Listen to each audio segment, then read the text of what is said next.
प्यारे बच्चों, आज हम आधार रेखा मूल्यांकन 2 करेंगे।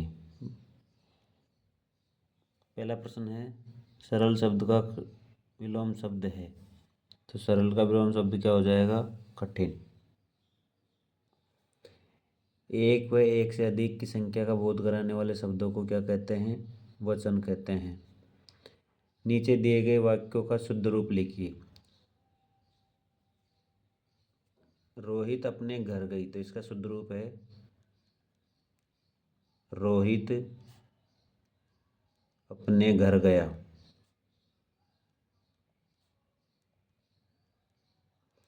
तुम दोनों कहाँ गया, तो इसका शुद्ध हो जाएगा तुम दोनों कहाँ गए थे। तुम दोनों कहाँ गए थे। प्रश्न संख्या 4, नीचे लिखे शब्दों का प्रयोग करते हुए वाक्य में प्रयोग कीजिए। तो जोर जोर से, तो इसमें आ जाएगा बच्चे जोर जोर से हंस रहे हैं। नदी, नदी में आ जाएगा गंगा भारत की पवित्र नदी है।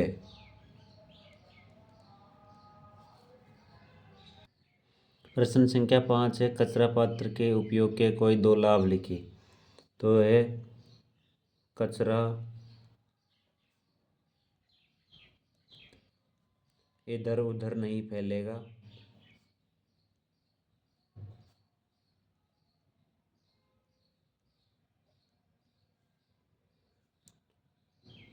और वातावरण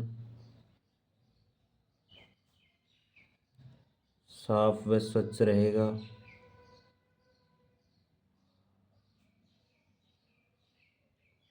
इसके अलावा बने लाभ, बीमारियां नहीं फैलेगी। नीचे लिखी चीज़ों की विशेषता बताने वाले शब्द जोड़कर लिखने हैं। तो समोसे कैसे हैं? तो समोसे हैं गरम गरम समोसे। पेड़ कैसे हैं? हरे हरे पेड़। चींटी काली काली चींटी। और झंडा कैसा है? तिरंगा झंडा है। नीचे दिए गए चित्र को देखकर 6 से 8 वाक्य लिखिए। तो ये जो चित्र में दिख रही है वो क्या है? गाय। तो गाय एक पालतू जानवर है।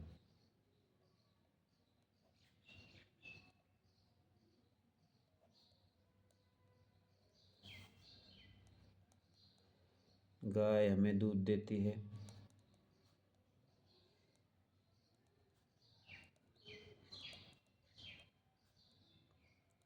जो कि बहुत क्या होता है?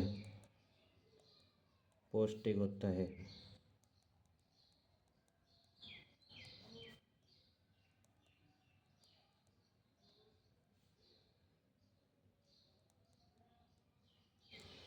गाय के 4 पैर होते हैं।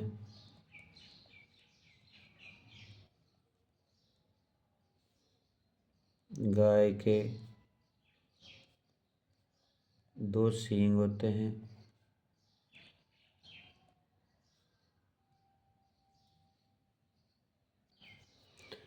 गाय घास चरती है।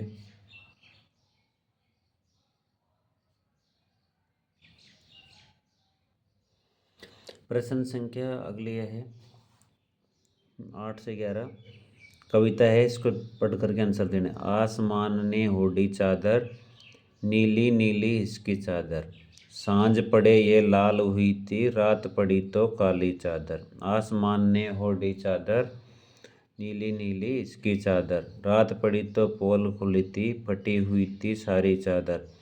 जगह जगह पर छेद थे, इसमें चलनी सी छेदीली चादर।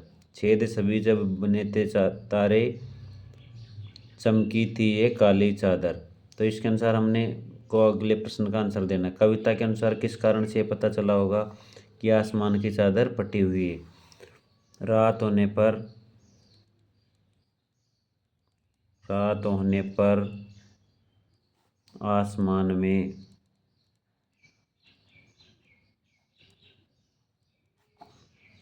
तारे दिखाई दिए।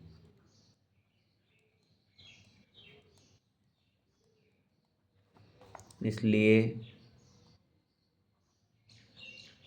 ऐसा लगा कि आसमान की चादर फटी हुई है।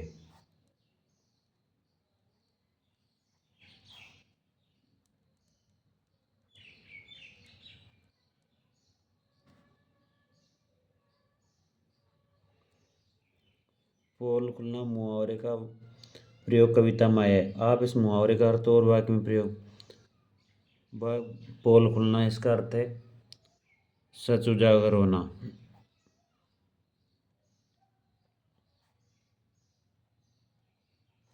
मोहन का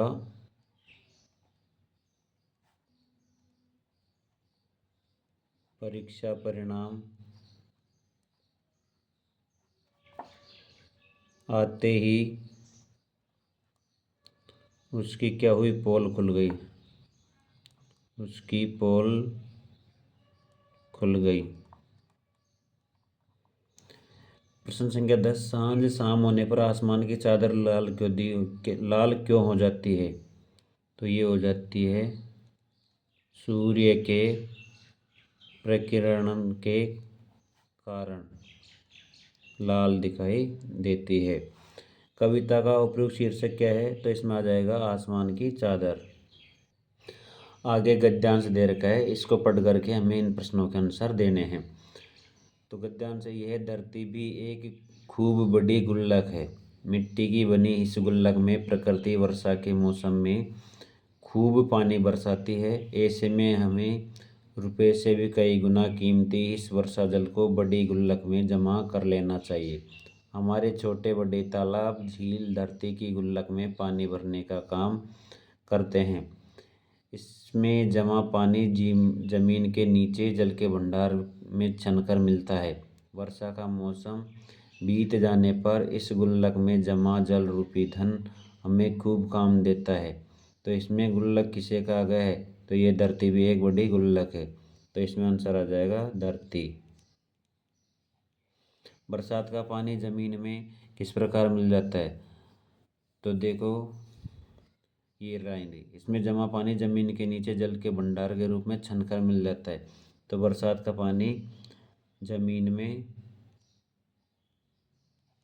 छनकर मिल जाता है। छनकर मिल जाता है। बरसात के मौसम के बीत जाने पर हमें पानी कहाँ से प्राप्त होता है? तो इसमें देखते हैं,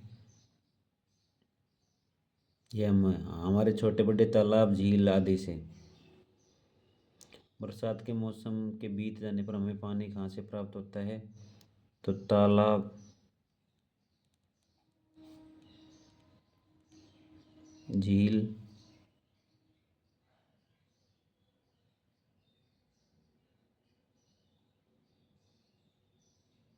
और इसमें ये भी आ जाएगा, वर्षा का मौसम बीत जाने पर इस गुल्लक में जमा जल रूपी धन हमें खूब काम देता है। और जमीन रूपी गुल्लक से, जमीन रूपी गुल्लक से। बरसात के जल को हम किस प्रकार सहेज सकते हैं? तालाब के माध्यम से। तालाब में पानी इकट्ठा कर सकते हैं, झील में कर सकते हैं, बांध बनाकर कर सकते हैं,